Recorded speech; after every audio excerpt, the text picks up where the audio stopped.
the Second World War, there was an uprising by the Kikuyu people who wanted their land back.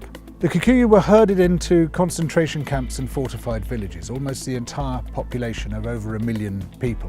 People were systematically tortured to death. They invented a new kind of pliers whose purpose was first to crush men's testicles and then to cut them off.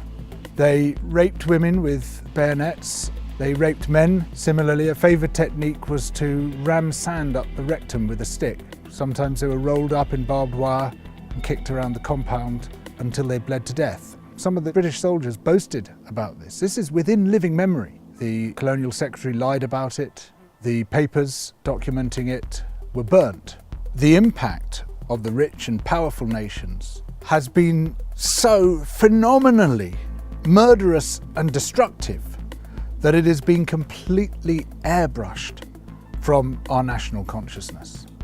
In order to justify the land-grabbing colonial projects, you had to create an ideology. We, the Europeans or the Americans, have come to rescue the rest of the world from its depravity and backwardness.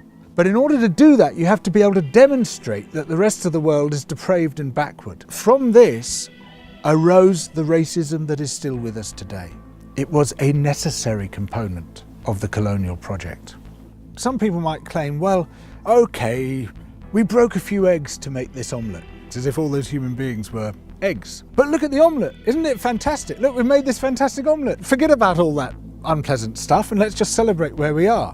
Where we are is a continuation of the project. We commodified people's land and people's labour and turned it into our property. We're also destroying the rest of the living world alongside it. We don't have to be like this. We are the same human beings as anybody else. We're all part of the same big human family. We just have to recognise that, accept that. And of course, within Western countries, there are plenty of brilliant people resisting colonisation, both internal colonisation within our own countries and external colonisation of other people's countries. These are the voices which must come to the fore, those who emphasise altruism and kindness and generosity and empathy for others, those who recognise that skin colour and any other difference of language, of religion, of background is completely irrelevant by comparison to what we share, which is our humanity.